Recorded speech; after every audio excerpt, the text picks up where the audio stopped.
ni Saturi kalapua I pathian I idola kasak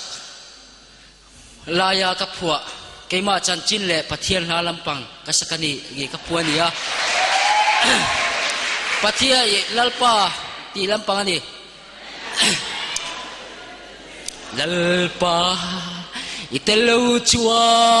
katlei thei lo za nang ma telo chua jan mureng ka ching thei si lo nang ma tel velo chua lalpa churing la man ti vekang iti sia skai bak nei phi ruai angin valal buang po phi ruai vel chin ni ni ma se nang ma wang ya ne kanu ve sia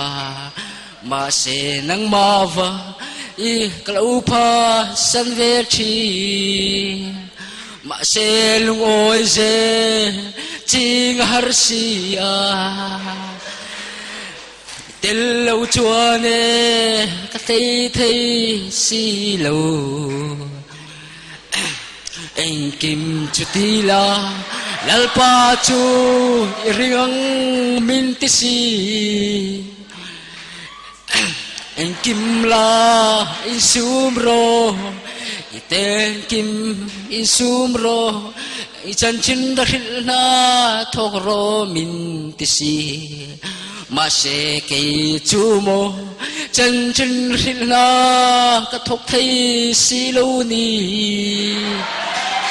zai la ma mo han ti do ni la ô cha nay si lâu mi vác vai cả lâu ni công si ra giải về mây mây cả lâu ni nang ma ne lên đun anh uam anh si nang ma ne na kum khuain lên tu turin kanin tiêm tai đam chung hiane lên tar mai la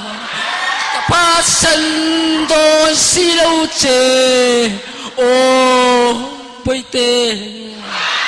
kale